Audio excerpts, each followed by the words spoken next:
Hey guys, so I want to talk a little bit about heat cycling. So heat cycling is a process.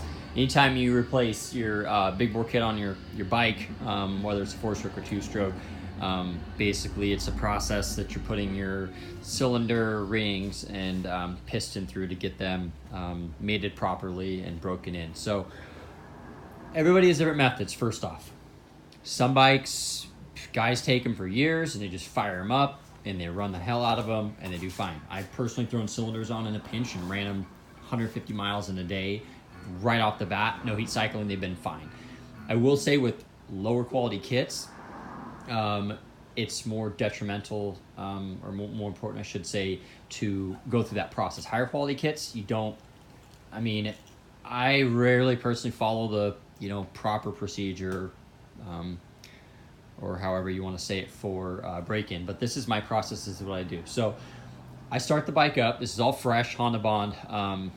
Everywhere Honda Bond is your best friend anytime you do a build. So this has a Doppler crank, which is actually a really nice crank, much nicer than I was expecting. It has a Polini Corsa cylinder and big valve Polini intake manifold. So this is my wheelie bike. It's been an awesome, reliable bike. I took it apart thinking that the cylinder was just weak, but turns out I just had some serious air leaks because this motor is, I believe, is an 89.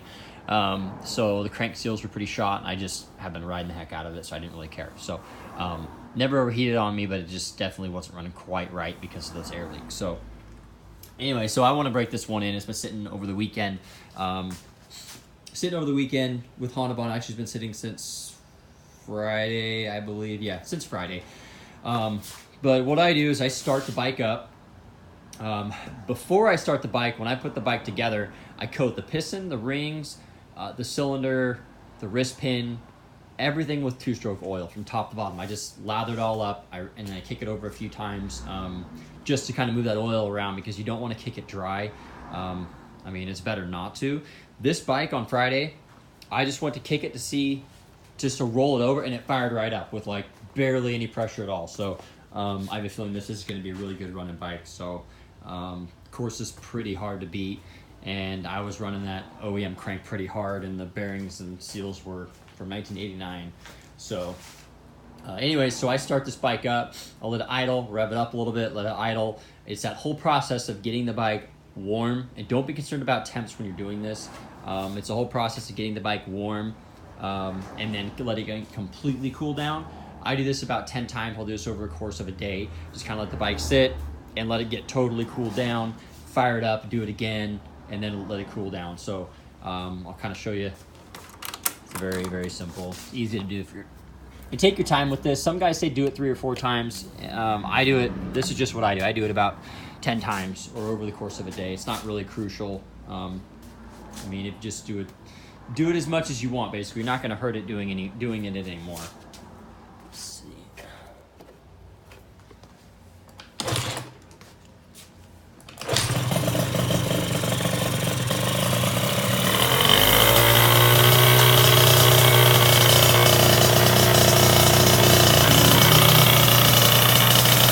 So I'll basically let it warm up for a second with the choke on.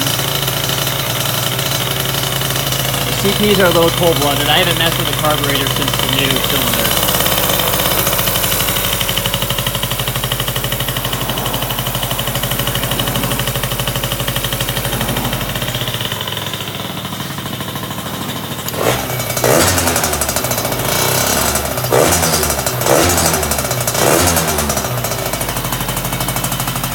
Basically, I'll just let it sit like this for, I don't know, maybe 10 minutes at a time, 10 to 15 minutes, and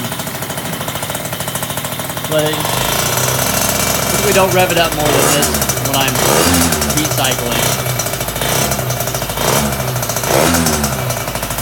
But again, everybody's process is different. That's how I do it.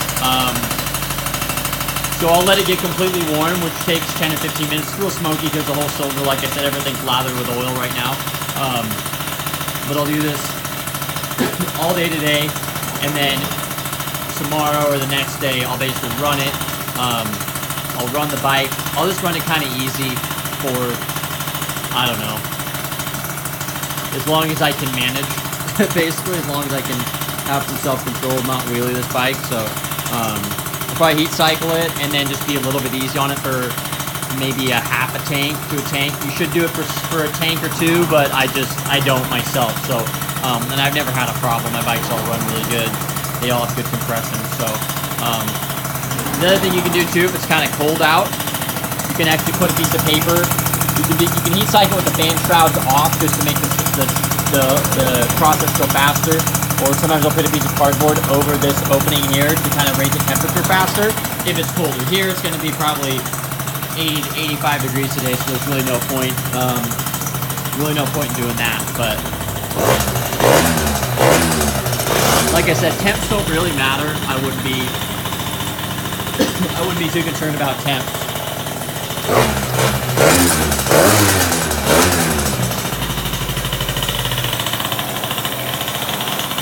Anyways, that's what heat cycling is, just getting it warmed up and then letting it cool completely down and then doing that cycle over and over and over and over for your break-in. So hopefully that helps. If you guys got questions, just post up if you guys got any questions. Thanks.